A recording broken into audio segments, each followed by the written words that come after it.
Marcos, capítulo 3, a partir do versículo 13 até o versículo 19. Já quero adiantar aos irmãos, o tema da nossa mensagem é sobre a escolha da liderança espiritual da igreja. Vai falar muito sobre liderança, mas você vai perceber que vai falar muito com cada um de nós. Então não é uma mensagem somente para o líder ou para quem é líder dos departamentos, né, para um presbítero, para um pastor, mas para cada discípulo do Senhor. Amém? Então está aqui sobre a escolha da liderança espiritual da igreja. Achei até interessante que os irmãos sabem que nós estamos dando continuidade no livro de Marcos, né? Tive uma semana de férias e estou agora retornando para dar continuidade ao livro de Marcos. E achei também interessante que quinta-feira o estudo bíblico, já com outra revista, tratando sobre a igreja de Cristo, trouxe algo também muito parecido com o que vamos ver nessa noite. Então o Senhor sabe por que está nos preparando como líderes, como discípulos do Senhor. Então leamos a palavra do Senhor em Marcos capítulo 3, do 13 ao 19. Depois subiu ao monte e chamou os que ele mesmo quis, e vieram para junto dele. Então designou 12 para estarem com ele e para os enviar a pregar e a exercer a autoridade de expelir demônios. Eis os 12 que designou: Simão, a quem acrescentou o nome de Pedro, Tiago, filho de Zebedeu, e João, seu irmão, aos quais deu o nome de Boanerges, que quer dizer filhos do trovão, André, Filipe, Bartolomeu, Mateus, Tomé, Tiago, filho de Alfeu, Tadeu, Simão, o Zelote, e Judas Iscariotes, que foi quem o traiu. Oremos mais uma vez. Pai, também te pedimos mais uma vez, o irmão Marival já esteve orando, pedimos em concordância com o irmão, que o teu Espírito Santo ilumine cada um nesta noite, com a tua santa palavra, que viemos crescer, Senhor. A tua igreja seja, Senhor, educada, ensinada, exortada, repreendida e edificada para a glória do teu nome. Te oramos e pedimos em nome de Jesus. Amém. Então, tema da nossa mensagem: a escolha da liderança espiritual da igreja. E a gente observa que, pelo menos na introdução, podemos observar que Jesus tinha muitos discípulos, né?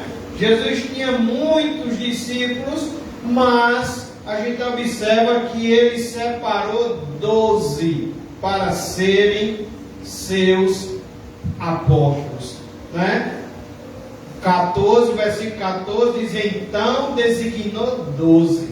Então Jesus tinha muitos discípulos, mas ele separa 12 discípulos. Por que 12 apóstolos? Porque discípulo, meu irmão, é sempre um aprendiz, e apóstolo é um enviado com esses aprendizes, um enviado com uma comissão. O apóstolo, ele é um embaixador em nome do rei, e os apóstolos foram chamados dentro desses discípulos. Jesus, tendo muitos discípulos, Jesus chama 12 discípulos do meio dos seus, 12 apóstolos do meio dos seus discípulos. Isso porque, meus irmãos, a conversão deve vir antes de alguém assumir um ministério. A conversão deve vir antes do ministério. Então Jesus chama 12, tá certo? De entre muitos discípulos, Jesus chama 12, e ele chama 12 dentre esses discípulos, porque a conversão vem antes do ministério. Também podemos observar que Jesus só teve 12 apóstolos. Isso significa, meus irmãos, que os apóstolos foram instrumentos. Esses 12 apóstolos foram instrumentos para receberem de Deus a revelação inspirada por Deus. Para quê? Para registrar as Escrituras. Então é importante, também sabemos disso, que não há sucessão apostólica, tá bom? Não há, ele chamou 12, apenas 12, esses 12 foram inspirados para escrever as Escrituras. Não há sucessão apostólica. Os apóstolos não tiveram sucessores depois que eles morreram. E a gente observa também, estudando as Escrituras, que um apóstolo, ele precisava ter, era observado que eles tinham alguns privilégios, algumas características, e a gente via isso nos 12. Por exemplo, um apóstolo precisava ter visto a Cristo ressurreto. Está lá em 1 Coríntios, capítulo 9, versículo 1. Um apóstolo precisava ter comunhão com Cristo, estar ali andando com Cristo, acompanhando o ministério de Cristo, e ter sido chamado pelo próprio Cristo. Os apóstolos receberam poder especial para realizar milagres como prova de sua credencial apostólica.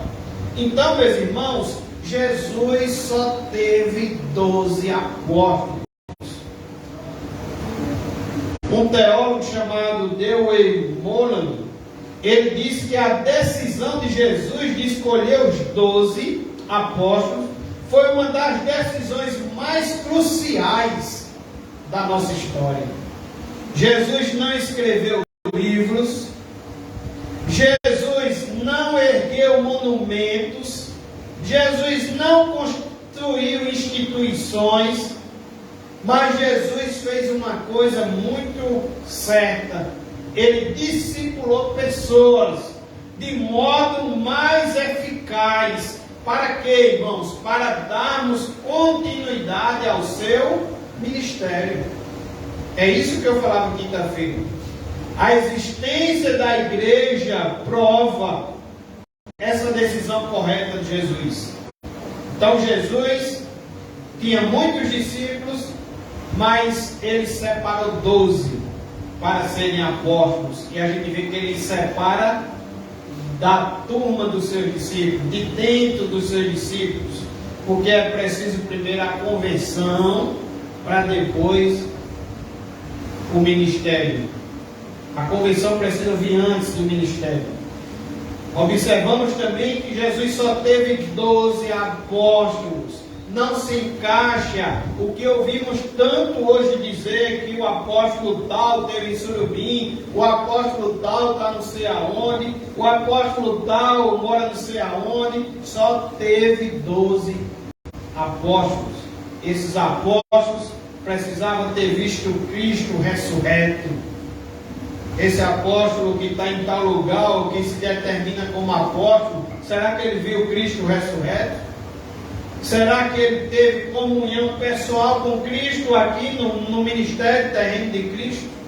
Será que ele foi chamado pelo próprio Cristo? O próprio Cristo, depois de orar a noite toda, chamou esse que está dizendo que hoje é apóstolo? Né? Então Jesus só teve 12 apóstolos. E Jesus discipula pessoas de modo eficaz para dar continuidade ao seu ministério. E o que é que podemos aprender nessa leitura de hoje? Nesse chamado, nessa escolha da liderança espiritual da igreja do Senhor Jesus Cristo. Primeira lição nesta noite, versículo 13. Deixe sua Bíblia aberta e vá acompanhando. Versículo 13. Depois subiu ao monte e chamou. Veja que quem chamou foi Jesus. Subiu ao monte e chamou E veja que ele chamou, primeira lição nessa noite, de modo soberano.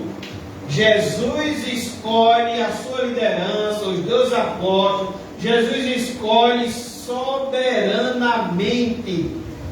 Depois subiu ao monte e chamou os que ele mesmo quis, o que ele mesmo quis, e vieram para junto dele.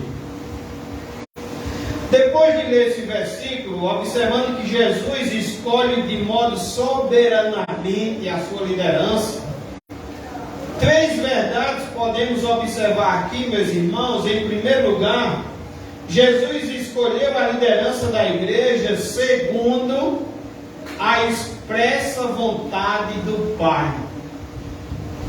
A gente sabe, eu tenho dito aqui na igreja, que temos os evangelhos sinóticos.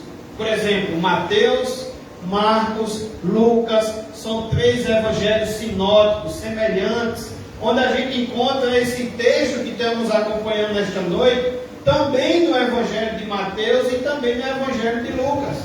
E quando a gente olha para o evangelho de Lucas, o texto nos informa sobre esse assunto, que naqueles dias retirou-se para o monte, assim como falou Marcos, e Lucas é mais detalhado, diz que Jesus se retira para o monte, assim como Marcos falou, a fim de orar. E passou a noite orando a Deus. E quando amanheceu, chamou a si, ou seja, ele chamou, como disse Marcos, chamou para junto dele, né? Chamou para ele mesmo, chamou para si, diz Lucas, seus discípulos, e escolheu 12 dentre eles, aos quais deu também o nome de apóstolos. Lucas capítulo 6, 12 e 13. Então, a primeira coisa que a gente vê aqui, que Jesus escolhe sua liderança de modo soberanamente, é que ele escolhe essa liderança de forma soberanamente, porque ele escolhe segundo a expressa vontade do Pai, né? A oração de Jesus, podemos observar que tem 4 marcas distintas. Primeiro, Jesus se retira para o monte, ele ora de modo secretamente. O texto diz: retirou-se para o monte a fim de orar. Segundo, ele orou insistentemente, porque a Bíblia diz que ele passou a noite orando. Terceiro, ele orou também de modo submissamente, porque a Bíblia diz que ele orou a Deus. Ele estava submisso, ele estava buscando a vontade do Pai, não é? E em quarto, ele orou objetivamente, porque o texto nos informa que ele tinha um objetivo nessa oração. O texto diz que quando amanheceu, chamou a si os seus discípulos e escolheu 12 dentre eles, os quais deu também o nome de apóstolos. Jesus escolhe sua liderança de modo soberanamente, porque ele escolhe segundo a vontade de Deus, segundo a vontade do Pai. Em segundo lugar, Jesus escolhe soberanamente, porque Jesus escolheu a liderança da igreja de modo também, não só soberanamente, mas também de modo eficazmente. O chamado de Cristo, meus irmãos, ele é soberano e eficaz. O chamado de Cristo, ele é irresistível. Não se preocupem, porque muitas vezes a gente prega, anuncia o Evangelho, e as pessoas não aceitam, não vêm para Cristo. Foi lido já nesta noite um texto dizendo que a nossa luta não é contra a carne, né? Tem um outro texto que diz que também não é por força nem por violência, ele diz que é pelo seu Espírito. Então, Quando convidamos e as pessoas não vêm, quando pregamos e as pessoas não entregam a vida a Cristo, não se preocupe, porque é pelo Espírito Santo. E quando o Senhor chama, é irresistível. Irresistível. Se você já entregou a vida a Cristo, foi porque Cristo te chamou. O Espírito Santo te convenceu do pecado, da justiça e do juízo, e foi irresistível. Amém. Por isso ele escolhe de modo soberanamente, porque seu chamado é irresistível. Jesus não apenas chamou soberanamente, mas também eficazmente. A Bíblia diz em Marcos 3, versículo 13, que ele chamou o que ele mesmo quis, e eles vieram para junto dele. Jesus, meus irmãos, nesse chamado da sua liderança, ele não fez uma pesquisa de opinião entre a multidão para escolher esses 12.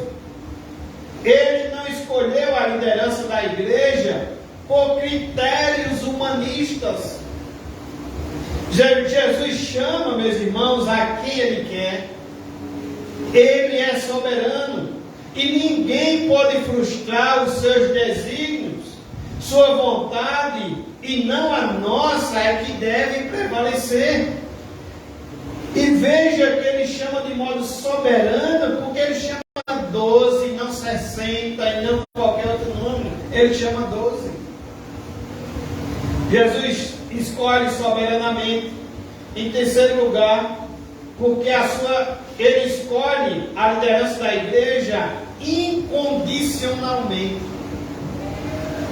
O chamado de Cristo, meus irmãos, além de ser soberano, como já falamos, além de ser segundo a vontade do Pai, além de ser eficaz, porque é irresistível, ele também é incondicionalmente. O chamado de Cristo é também incondicional.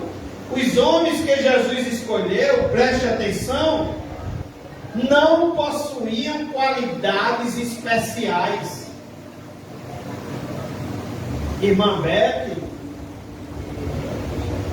irmão Clóvis, não tinham qualidades especiais. Não eram os que eles chamaram, não eram endinheirados, não desfrutavam de uma posição social influente, nem tinham recebido educação especializada. Também não eram líderes eclesiásticos de alto nível. Eram 12 homens comuns. 12 homens comuns. Na verdade, meus irmãos, Jesus escolheu homens limitados. Tem algum aqui nesta noite? Jesus escolheu homens pobres. Escolheu homens iletrados. Tem algum aqui nessa noite? Escolheu homens de temperatura explosiva. Será que tem algum aqui também? Nós jamais escolheríamos esses homens. Contudo, Jesus os escolhe, Jesus os ensina, Jesus os equipa e os reveste de poder.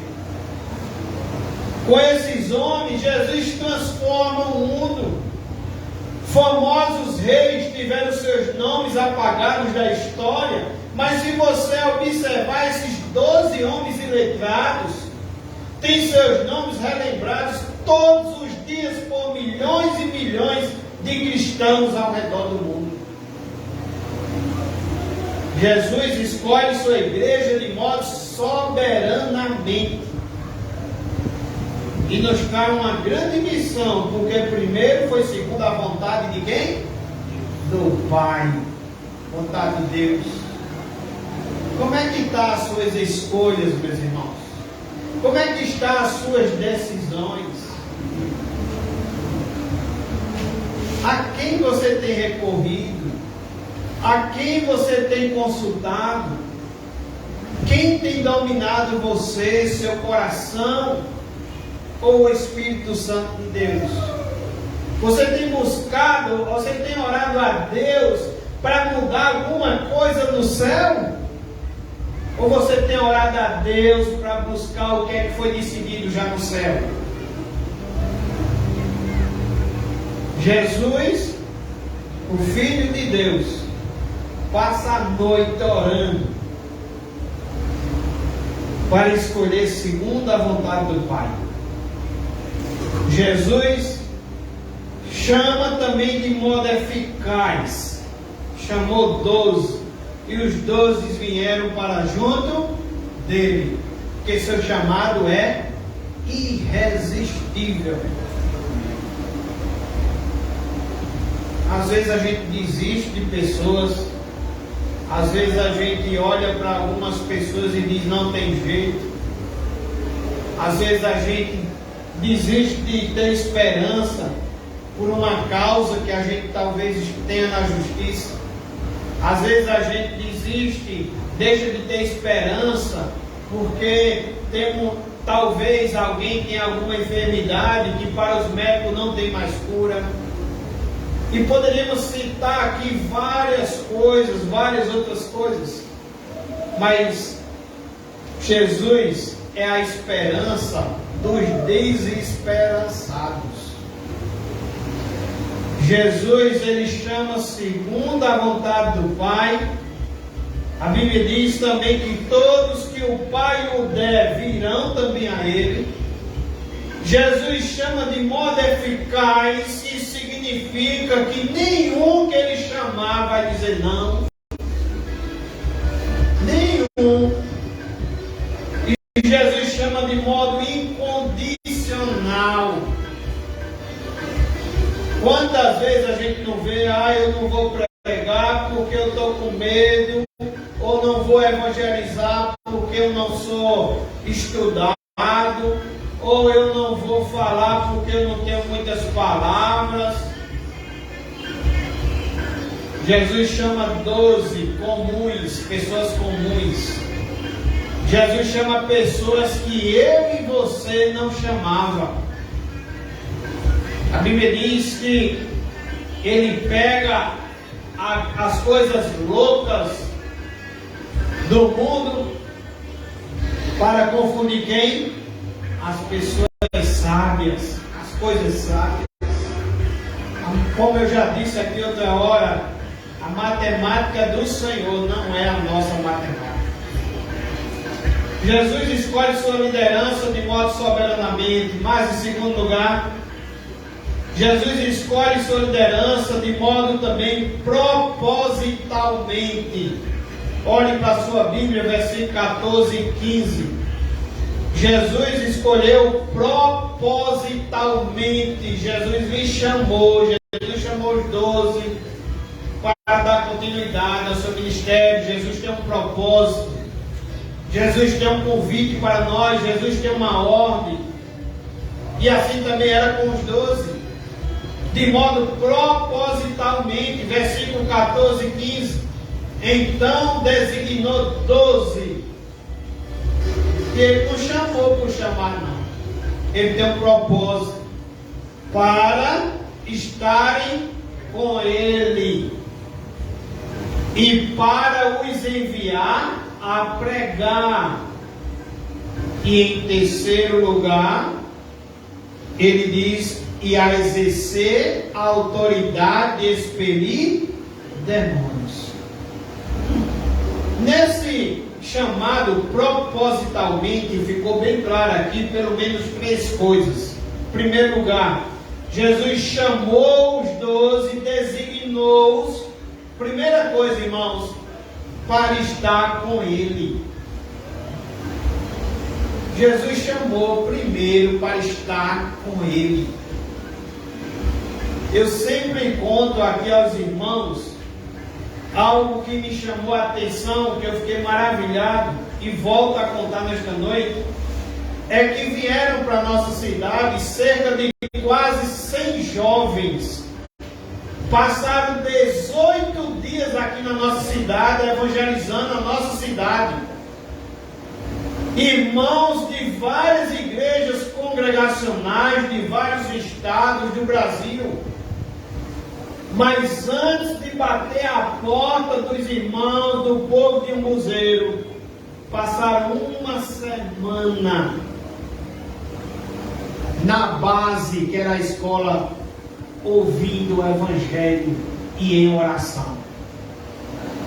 Porque o Senhor, lembra que eu disse? Ele chama os 12 de dentro dos discípulos. Lembra que eu disse? Antes do ministério, vem a convenção.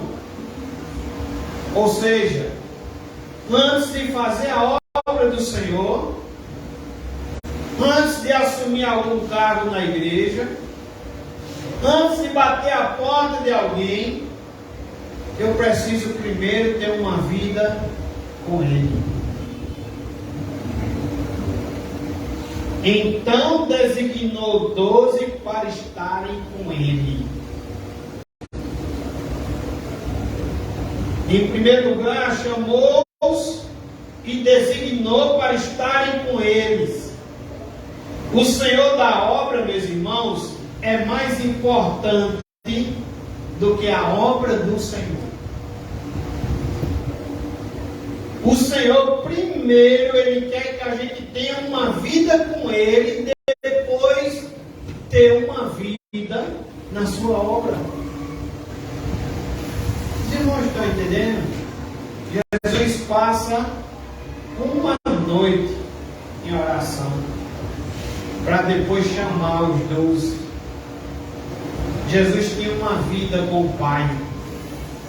Ele disse que Ele e o Pai era um. Ele repreendeu um dos 12 quando disse: Senhor, mostra-nos o Pai. E ele estava ali. Ele disse que ele e o Pai eram um, como também ele diz que ele ora também ao Pai em João capítulo 17, para que nós também sejamos um com Ele. Então, meus irmãos, precisamos observar também como está a nossa vida com o Senhor. Hernandes Lopes, ele diz, por exemplo, que é loucura eu chegar aqui, pregar o Evangelho e não ter orado. É loucura. Como também só orar e não estudar também a Bíblia. Eu preciso fazer os dois precisam andar juntos. Eu preciso também, meus irmãos, ter primeiro uma vida com o Senhor. Ele chama primeiro para a gente estar com Ele.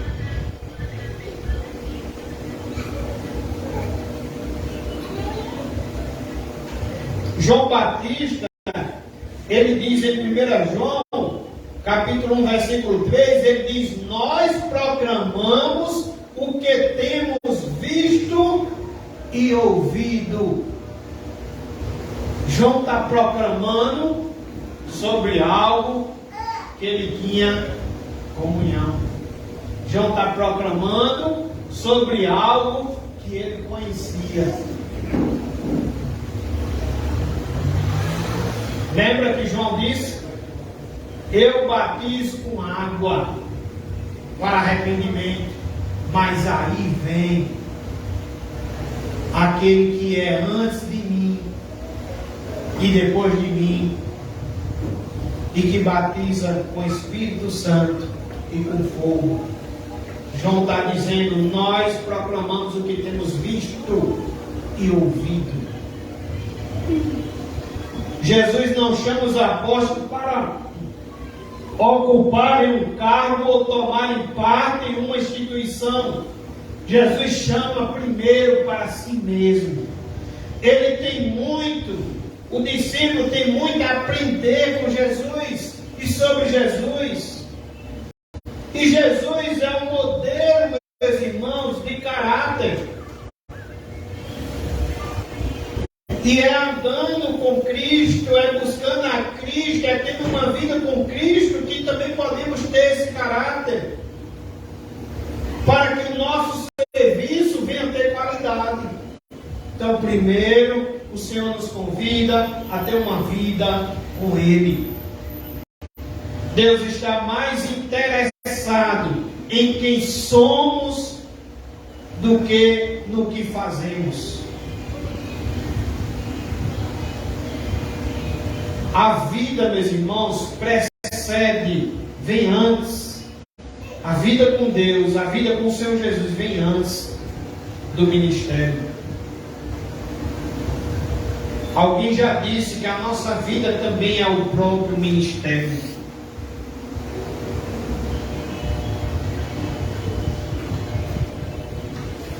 A Bíblia fala de dois homens, um deles é Paulo, o outro eu não lembro agora, ou a Bíblia não citou o nome dele. Mas a Bíblia fala de dois homens que chegam perto do demônio, e o demônio olha para Paulo e diz: esse eu conheço. E você, quem é? Significa que Paulo tinha uma vida com o Senhor. O demônio, quando via Jesus, onde muitos estavam querendo matar Jesus, não estavam conhecendo que era Deus, que era o Filho de Deus, que era o enviado de Deus, estavam clamando para matar Jesus. Enquanto isso, os demônios, quando via Jesus, se prostravam, achando que já podia ter chegado a sua hora de serem afligidos, de serem destruídos.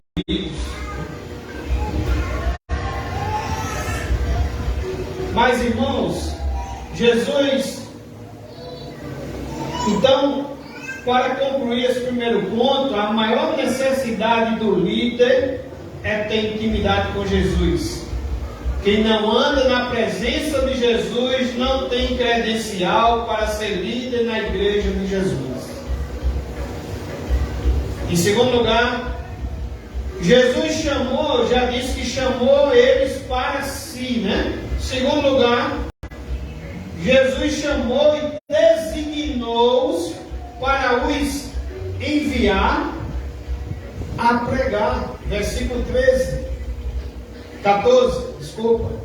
Designou 12 para estarem com ele. Já vimos esse ponto. Segundo ponto, e para os enviar a pregar.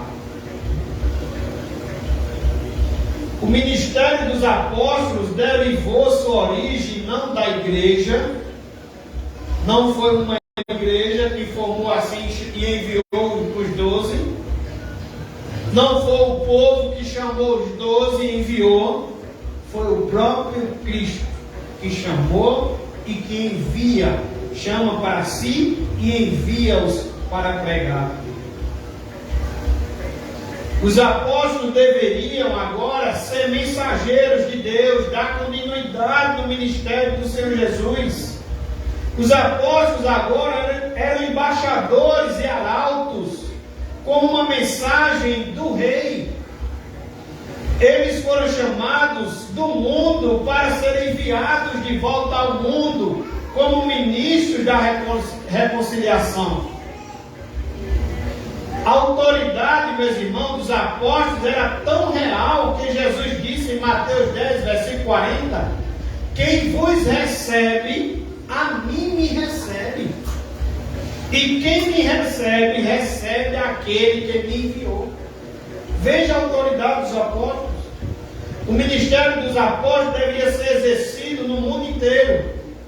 Eles foram inicialmente enviados para as ovelhas perdidas da casa de Israel, mais tarde para todas as nações, como diz Mateus 28, lá na grande comissão, e por todo o mundo, como diz em Marcos capítulo 6, versículo 15.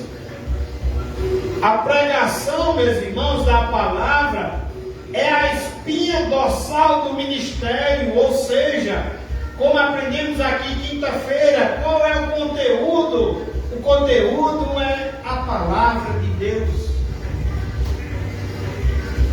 Paulo disse: se aparecer alguém que pregue outro evangelho, que não seja Cristo, Paulo diz que seja anátema, amaldiçoado, maldito, porque não há outro evangelho. Já o evangelho de Deus, que para muitos é loucura, para nós que cremos, a Bíblia diz que é poder de Deus. 1 Coríntios, capítulo 1, versículo 17, nos dá a entender que o evangelho, a pregação da palavra de Deus, é mais importante do que a própria administração dos sacramentos. Se você observar lá em Atos, capítulo 6, que a gente viu aqui quinta-feira, os apóstolos deixaram de servir as mesas, as viúvas, para se consagrarem exclusivamente à oração e ao ministério da palavra. Um ministro que não prega a palavra é como uma lamparina sem luz, uma trombeta silenciosa, um vigia adormecido, um fogo apenas pintado na parede. É um ministro que não prega a palavra de Deus. Então Jesus, ele escolhe de modo propositalmente, ele escolhe para si e ele envia para que anuncie esse evangelho da reconciliação. Em terceiro lugar, Jesus chamou-os e designou-os a exercer a autoridade de expelir demônios. Versículo 15.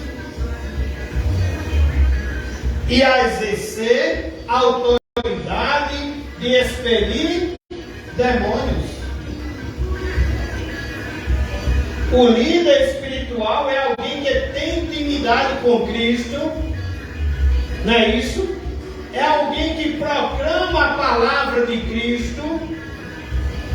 E agora a Bíblia nos ensina que é alguém que tem autoridade espiritual para resistir às forças do mal que oprimem as pessoas. Precisamos, irmãos, conhecer essa autoridade que temos no nome de Jesus. A Bíblia diz que diante deste nome todo joelho se dobra no céu, na terra e debaixo da terra. O líder precisa ser uma pessoa de discernimento também espiritual para distinguir aquilo que oprime as pessoas. Porque, meus irmãos, a autoridade não é do líder. Ela é uma autoridade que é delegada. E por quem? Por Cristo Jesus. O líder ou o discípulo que está indo em nome de Jesus, ele apenas exerce em nome de Cristo. Essa autoridade, ela vem do alto. Essa autoridade, ela está no poderoso nome de Jesus. Então Jesus, em primeira lição, só para lembrar você, ele chama de modo soberanamente. E ele prova isso porque ele chama segundo a vontade do Pai. Ele chama, e seu chamado é eficaz, é irresistível.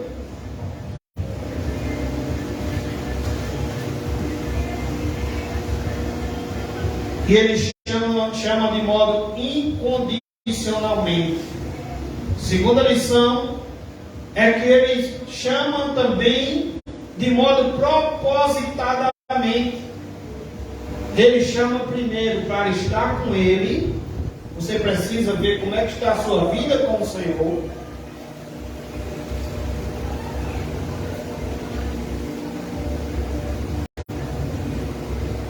Ele chega para Nicodemos e diz: olha, Nicodemos, que a Bíblia diz que é um mestre na lei, que a Bíblia diz que Nicodemos sabe quem é o Senhor e sabe de onde vem o Senhor. E Jesus ainda diz: olha, não te contentas com isso não, é preciso nascer de novo. E não te contenta com isso não, porque Jesus ainda está querendo dizer que o nascer de novo ainda não é da sua vontade. O nascer de novo vem do alto. Ele diz: o Espírito Santo sopra onde, o vento sopra onde quer.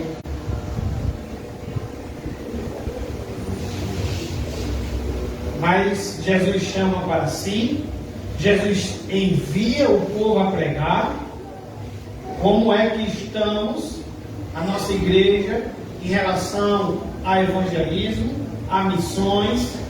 Graças a Deus, levantamos um departamento, vamos estar orando por esse departamento, vamos nos reunir para que venham sugestões desse departamento, e a igreja precisa estar junto com esse departamento, porque missões é tarefa de todos.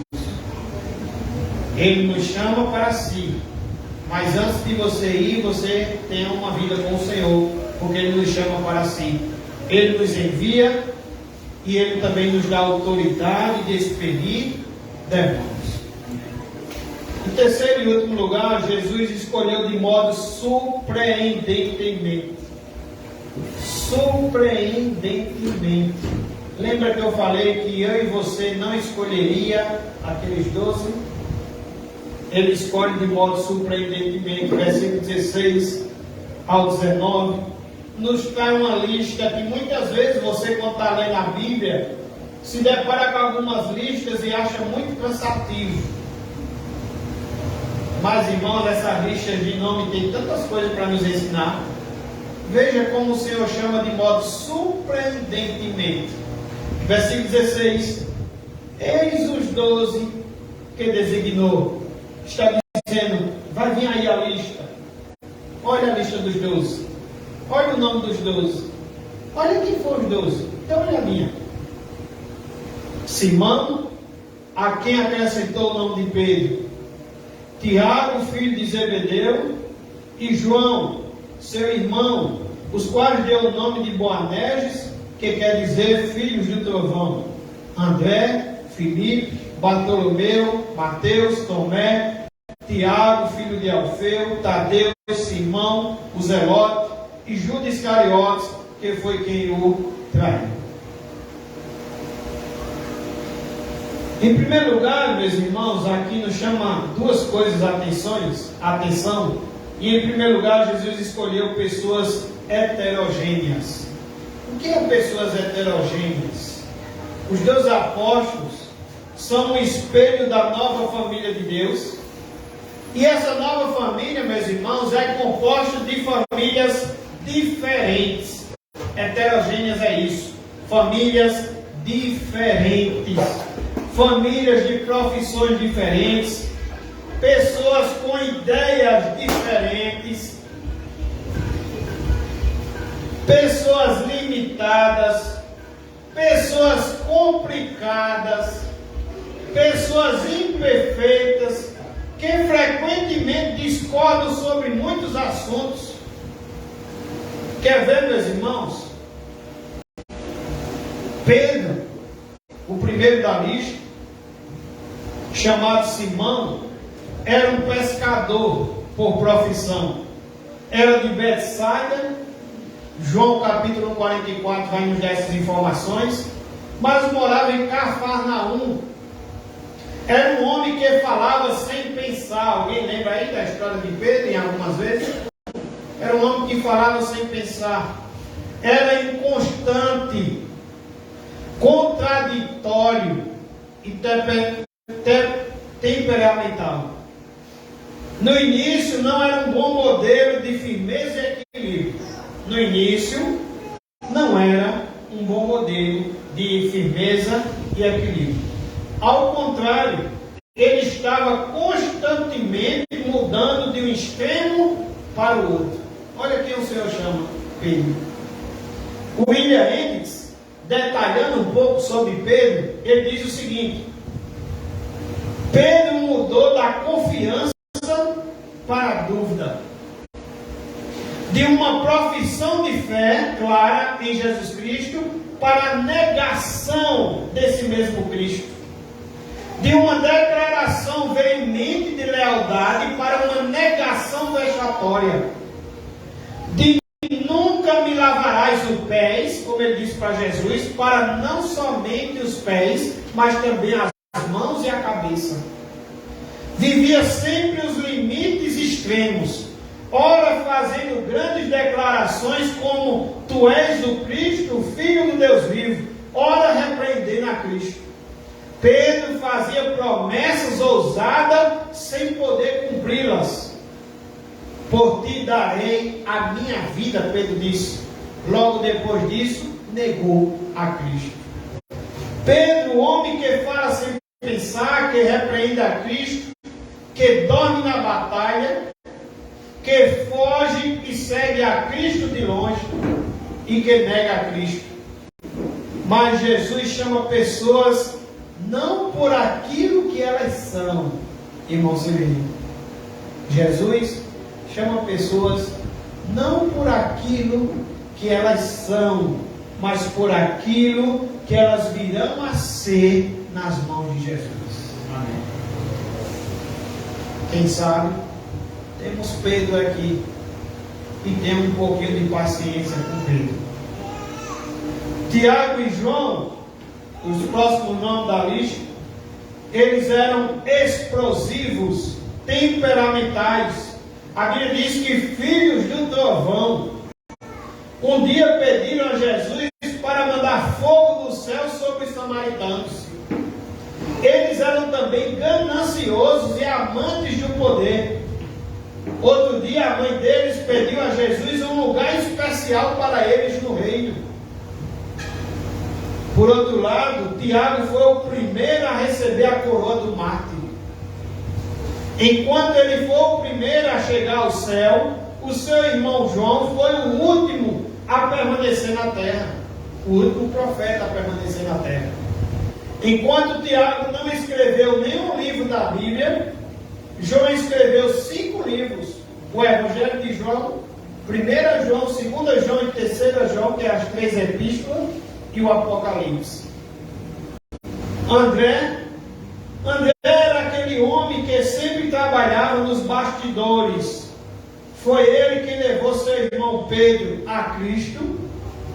Foi ele quem disse para Natanael sobre Jesus. E foi ele quem levou o garoto com um lanche a Jesus. Pessoas que às vezes estão nos bastidores, não aparecem muito, mas por outro lado estão trabalhando em prol do reino de Jesus. Filipe era um homem descrente, racional. Quando Jesus perguntou onde compraremos pães para lhes dar a comer aquela multidão, Jesus pergunta a Filipe. Olha a resposta de Filipe, do descrédito. Não lhes bastariam 200 denários de pão para receber cada um o seu pedaço. Filipe está dizendo aqui, o problema não é onde vamos comprar. O problema é quanto vamos ter que comprar. Quando Jesus estava ministrando no cenáculo, no último dia, Filipe levanta a mão no fundo e diz, Senhor, mostra-nos o Pai, e isso nos basta. E Filipe já estava com quem? Com o Pai. Bartolomeu era um homem preconceituoso. Foi ele quem perguntou, de Nazaré pode sair alguma coisa boa? E Bartolomeu estava se referindo a quem? Ao próprio Cristo. Será que de Nazaré pode sair alguma coisa boa? Bartolomeu. Mateus era empregado do Império Romano, um coletor de impostos, era publicano, uma classe que era repudiada pelos judeus. Alguém que muitos poderiam dizer, esse daí, nem Jesus quer. Sabe? Não é assim, às vezes? Esse daí nem Jesus quer. Mateus tornou-se o escritor do Evangelho mais conhecido no mundo. Tomé era um homem de coração fechado para crer. Quando Jesus disse, e vós sabeis o caminho para onde vou. Aí Tomé respondeu, Senhor, não sabemos para onde vais. Como saber o caminho? Eita, Tomé, né? Será que tem algum Tomé aqui nesta noite? Tomé não creu também na ressurreição de Cristo.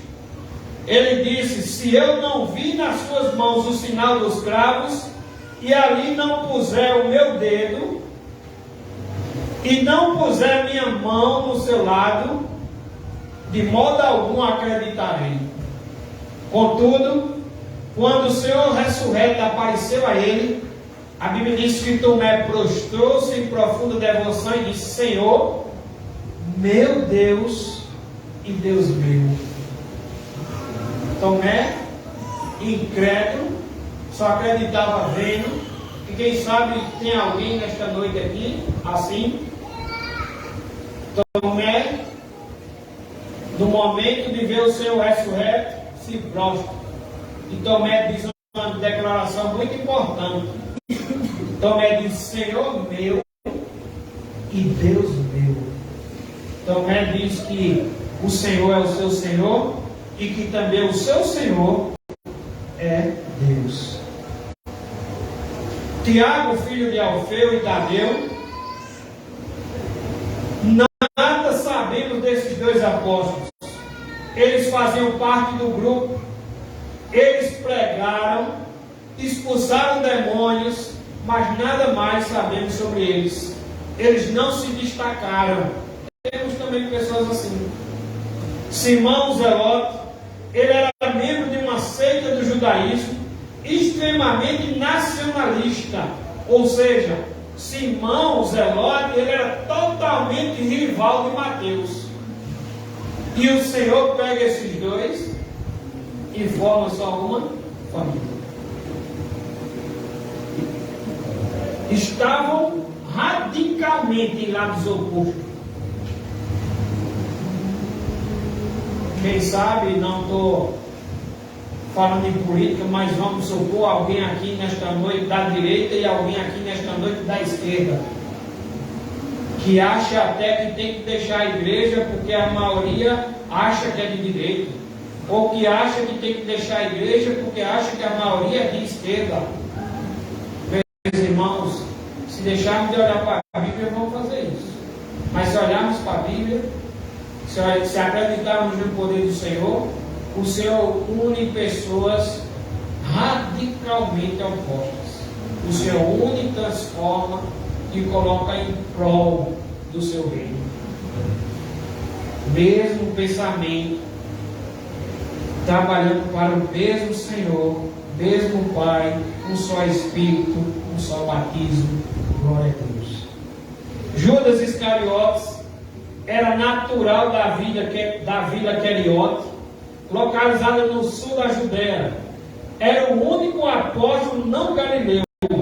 Ocupou um lugar de confiança dentro do grupo. Era o tesoureiro do grupo e administrador do patrimônio do colégio apostólico. Mas ele não era convertido. Ele era ladrão, a Bíblia diz, e roubava da bolsa, de onde recebia as ofertas. Ele vendeu o seu senhor, a Bíblia diz, por 30 moedas de prata. Judas era mesquinho, infiel, avarento, traidor e diabólico. Judas foi o instrumento do diabo. Depois de ter recebido as 30 moedas de prata como uma recompensa para entregar a Jesus, Judas ainda teve chance de se arrepender, pois Jesus disse ao grupo apostólico: um dentre vós me trairá. Mas ele ainda teve a audácia de perguntar a Jesus: porventura sou eu? Judas serviu de guia para os soldados, armados até os dentes, prender a Jesus no Getsêmani, traindo o Filho de Deus com um beijo. Judas traiu a Jesus e não se arrependeu. Preferiu o suicídio do que o arrependimento. O William Hendricks fala uma coisa bem interessante sobre Judas. Diz que a tragédia chocante da vida de Judas é prova não da fraqueza de Cristo, irmãos. Desse Cristo que dissemos nessa noite, que escolhe de modo soberano, que escolhe de modo propositalmente e que escolhe de modo surpreendentemente. Essa tragédia acontece não por causa da fraqueza de Cristo, mas por falta de arrependimento. Em segundo e último lugar, Jesus transformou homens limitados e fez deles grandes instrumentos para transformar o mundo. John Henry diz que muitos dos apóstolos não tiveram seus nomes destacados, nem é registrado qualquer obra que tenha sido realizada por Cristo. Isso destaca algumas lições. Ele nos diz o seguinte: primeiro, o verdadeiro trabalhador na edificação da igreja não é o homem, mas o próprio Cristo. Os homens, meus irmãos, são apenas instrumentos. Nós somos apenas instrumentos. Quinta-feira vamos ter um culto em ação de graça pelo meu aniversário. Todos estão convidados. Mas já passamos, com a ajuda do irmão Severino, Reldilson e João Vitor, de casa em casa, no quarteirão, entregando um convite. Já convidamos um pregador, perguntou se tem tema, e eu disse a ele: sabe qual é o tema? O tema é chamar o povo ao arrependimento. Porque, meus irmãos, o culto de quinta-feira não é para o pastor Eric. O culto de quinta-feira é para a edificação da igreja, é para que pessoas sejam convertidas, se for a vontade do Senhor, e para glorificar o nome do Senhor. É triste, irmãos, quando temos oportunidades de transformar para a glória de Deus, e transformamos essas oportunidades, muitas vezes, em escândalos. Crentes que realizam casamentos, e no casamento é uma banda MPB, para tocar MPB. Crentes que realizam aniversários e as músicas são músicas do mundo. Crente que realizam casamentos e daqui a pouco está todo mundo na bebedice. Precisamos transformar oportunidades em estratégias evangelísticas, para que o povo escute o que precisam escutar: o Evangelho do Senhor. Então, esse silêncio de alguns apóstolos não aparecer na história do que fizeram, se escreveram livros ou não, é porque somos apenas instrumentos. Mas Cristo é tudo em todos, como de Colossenses. Não podemos superestimar os homens. Amém? Segundo, nem sempre um trabalho fiel e abnegado é contabilizado na terra. Preste atenção, você que é líder, ou você que é um discípulo, e que for organizar alguma coisa para Deus, faça para Deus. E em segundo lugar, não espere edificação do homem. Não servimos para agradar a homens, nem buscamos glória humana. Devemos servir com fidelidade a Deus, sabendo que é dele que vem o quê? A nossa recompensa, o galardão. Fazemos algo e queremos nos aparecer. O Senhor disse que quem faz isso são os hipócritas. Deveríamos entrar no nosso quarto e fechar a porta. Deveríamos dar com uma mão e esconder a outra para que a outra não veja. E deveríamos fazer, seja varrer a igreja, seja carregar uma cadeira, seja desmontar um som, seja distribuir panfleto, deveríamos fazer sem aguardar recompensas do homem, porque a nossa recompensa vem de Deus. Em terceiro, mesmo que os homens esqueçam do nosso trabalho, Jesus jamais esquecerá. Ele diz que se dermos um copo de água fria a alguém em nome de Cristo, iremos receber nossa recompensa. Um copo de água fria. O William Ennis diz que o que realça a grandeza de Jesus é que ele escolheu homens como esses e os uniu numa comunidade impressionantemente influente, que provaria ser não somente um elo digno com o passado de Israel, mas também um fundamento sólido para a igreja do futuro. Jesus foi capaz de juntar ao redor de si e unir em uma família homens de criação e temperamento diferentes, às vezes completamente opostos.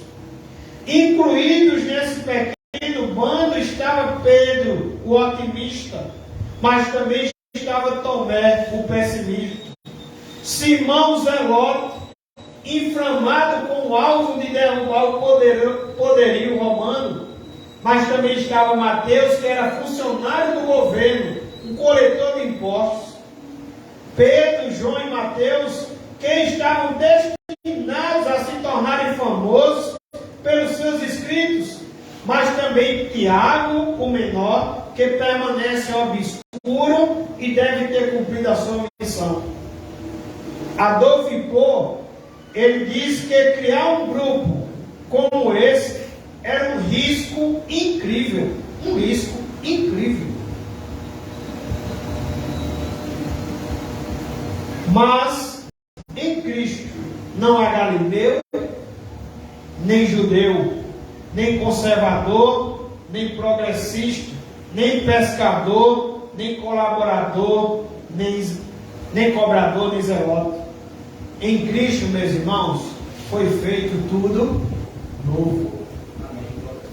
Todos nós temos limitações, mas Jesus pode transformar, meus irmãos, um Pedro medroso num ousado pregador. Jesus pode transformar um João explosivo no discípulo do amor. Ele pode transformar um Tomé incrédulo num homem crente. Ele pode usar a gente como você e eu na sua obra. Jesus escolhe de modo soberanamente. Jesus escolhe sua liderança, seu povo, de modo propositalmente. E vimos agora que Jesus escolhe de modo surpreendentemente. Amém? Amém. Creia em Jesus